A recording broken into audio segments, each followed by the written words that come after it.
causas justificadas podrá solicitar la ampliación del mes que tiene para formular el pliego de cargos. Ampliación de aplicación. El instructor, por causas justificadas, podrá solicitar la ampliación del mes que tiene para formular el pliego de cargos. A continuación, el instructor tiene que hacer un pronunciamiento sobre las medidas cautelares, sobre las medidas provisionales, esto es, el instructor deberá proponer, en el momento de elaborar el pliego de cargos, a la vista del resultado de las actuaciones que se hayan practicado, el mantenimiento o levantamiento de la medida de suspensión provisional si es que ésta se hubiese adoptado. Este pliego de cargos se tiene que notificar al inculpado concediéndole un plazo de 10 días para que pueda contestarlo con las alegaciones que considere convenientes a su defensa y con la aportación de cuantos documentos considere de interés. En este trámite deberá solicitar, si lo estima conveniente, la práctica de las pruebas que para su defensa crea necesarias.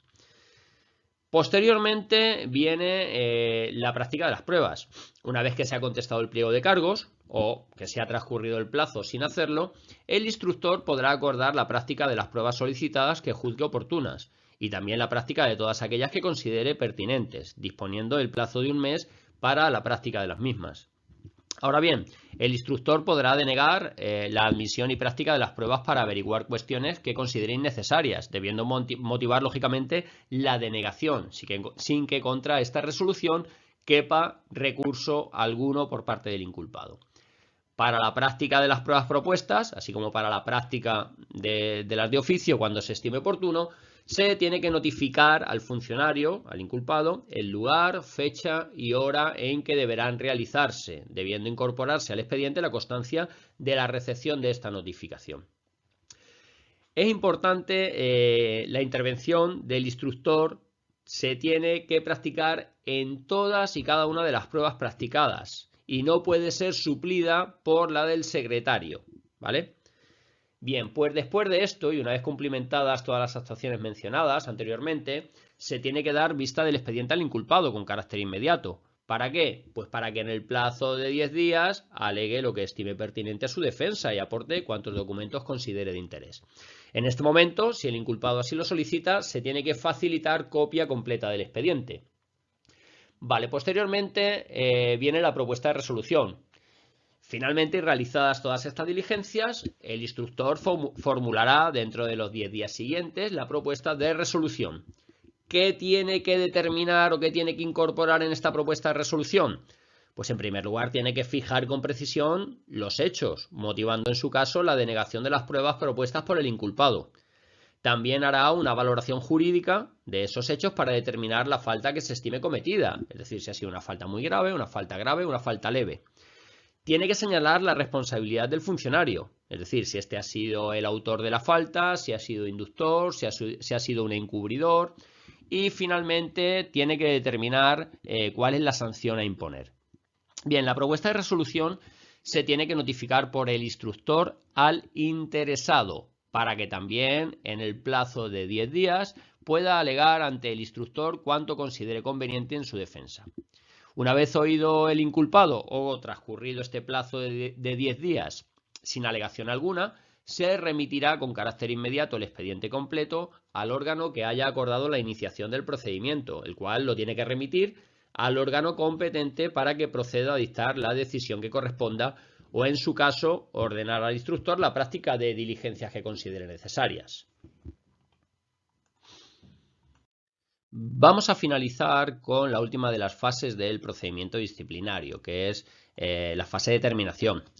Aquí la resolución que ponga fin al procedimiento disciplinario deberá adoptarse en el plazo de 10 días, salvo en caso de separación del servicio, y resolverá todas las cuestiones planteadas en el expediente. Esta resolución tiene que ser motivada y no se podrán aceptar en ella hechos distintos de los que sirvieron de base al pliego de cargos y a la propuesta de resolución, independientemente de su distinta valoración jurídica. El órgano competente para imponer la sanción podrá devolver el expediente al instructor para que éste practique nuevas diligencias o diligencias que sean imprescindibles para la resolución. En este caso, antes de remitir de nuevo el instructor el expediente al órgano competente para imponer la sanción, se tiene que dar vista de lo actuado al funcionario inculpado para que en el plazo de 10 días alegue cuanto estime conveniente. La resolución que ponga fin al procedimiento disciplinario tiene que determinar con toda precisión 3 circunstancias y son importantes. En primer lugar, la falta que se estime cometida, señalando los preceptos en que aparezca recogida la clase de falta. Bien, si es una muy grave, artículo 95.2, o si es grave o leve, tiene que mencionar los artículos del Real Decreto 3386. También tendrá que determinar el funcionario responsable, quién ha sido y a título de qué, en qué grado ha participado en esa infracción. Y también la sanción que se le impone, haciendo expresa declaración en orden a las medidas provisionales adoptadas durante la tramitación del procedimiento. Si la resolución estimare la inexistencia de falta disciplinaria o la de responsabilidad para el funcionario inculpado, hará las declaraciones pertinentes en orden a estas medidas provisionales. Es decir, si se hubiese decretado la suspensión provisional, dijimos que en lo referente a las retribuciones, el funcionario cobra únicamente las retribuciones básicas y las percepciones por hijo a cargo, por lo que si se declara la inexistencia de responsabilidad, la administración tendrá que reembolsar al funcionario las retribuciones dejadas de percibir durante el tiempo en que duró esta suspensión provisional. Pues bien, la resolución deberá ser notificada al inculpado con expresión del recurso o recursos que quepan contra la misma, el órgano ante el que se han de presentar y los plazos para interponerlos. El recurso que cabe aquí contra la resolución sancionadora es el recurso potestativo de reposición, y en su caso se podrá acudir a la vía contencioso administrativa, a los tribunales de lo contencioso administrativo. Si el procedimiento se inició como consecuencia de denuncia, la resolución tiene que ser notificada al firmante de la misma. Bien, vamos a ver también quiénes son los órganos competentes para la imposición de las sanciones. Dice el Real Decreto 3386 y establece una mención general, sin hacer precisión a los funcionarios de instituciones penitenciarias, que lo vamos a ver luego después, que serán órganos competentes para la imposición de las sanciones. Si las sanciones de separación del servicio, el competente es el ministro del departamento ministerial en el que se haya instruido el expediente disciplinario, con el visado del ministerio del departamento al que esté adscrito el cuerpo de escala al que pertenezca el funcionario expedientado. En este caso no es preceptivo ir a la Comisión Superior de Personal, conforme establece el artículo 34 de la Ley 31/1990 de Presupuestos Generales del Estado.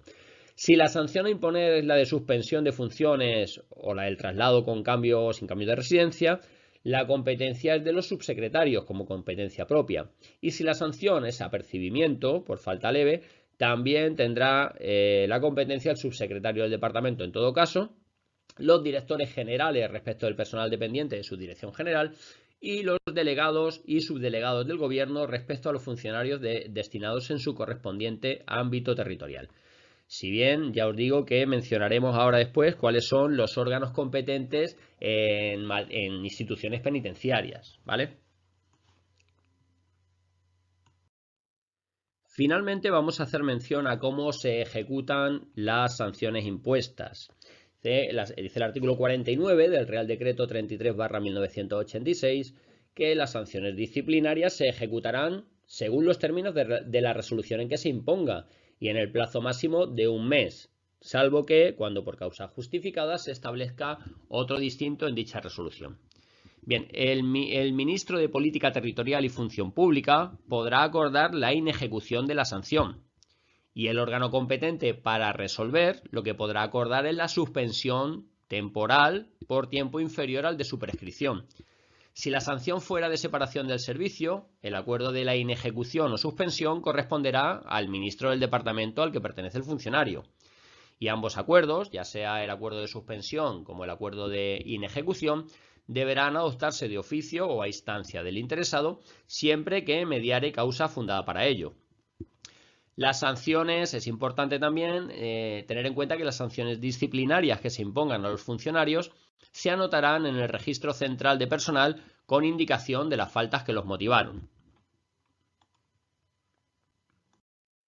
Pues bien, antes de ver cuál es la extinción o cuáles son las causas por las que se extingue la responsabilidad disciplinaria, vamos a pasar a ver cuáles son los órganos competentes en el procedimiento disciplinario cuando el presunto infractor o el infractor es un funcionario de instituciones penitenciarias. Pues bien, Lo que tenemos que ver es las diferentes fases del procedimiento. ¿Quién es el competente para iniciar el procedimiento disciplinario? Pues el competente para iniciar el procedimiento disciplinario va a ser el subsecretario del departamento, en virtud del artículo 63 de la Ley 40/2015 de régimen jurídico del sector público, el cual atribuye a los subsecretarios la competencia en materia disciplinaria. Bien, la instrucción y tramitación del procedimiento en instituciones penitenciarias le va a corresponder a la Subdirección General de Análisis e Inspección. En muchos test podréis ver la inspección penitenciaria, que es como comúnmente llamamos nosotros a la Subdirección General de Análisis e Inspección.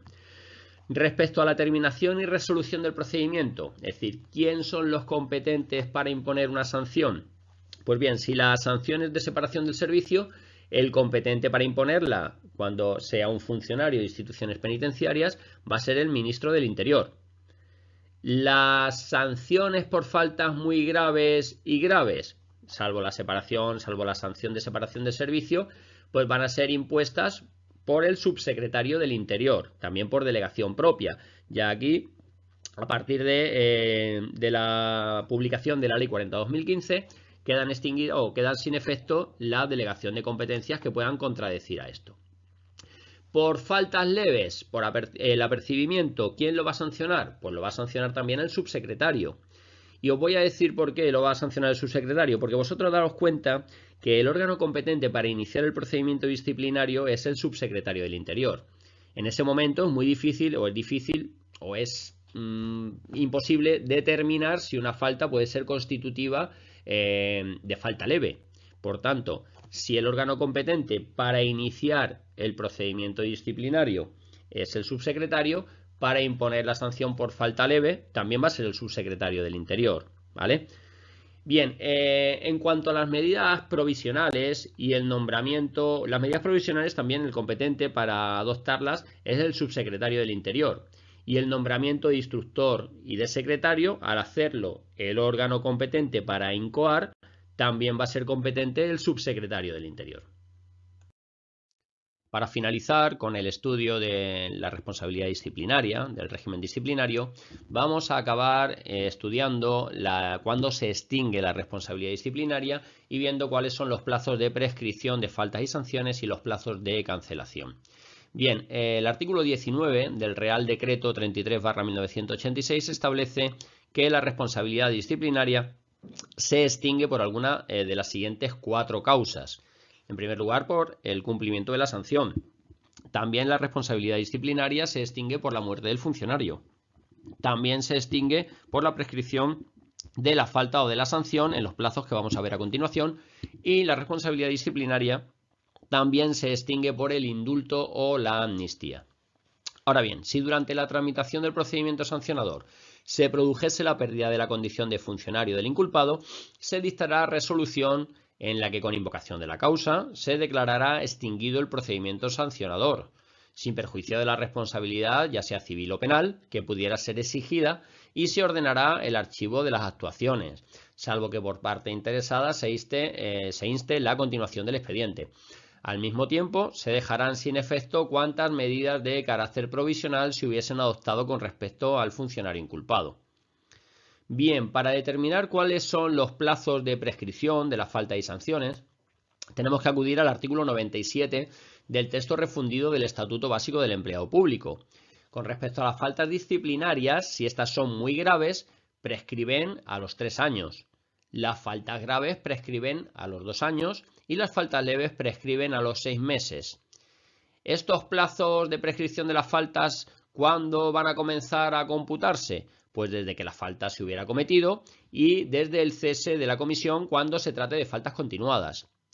En el caso de las sanciones, los plazos de prescripción, ¿cuáles son? Pues si se trata de una sanción por la comisión de una falta muy grave, esta prescribirá a los 3 años.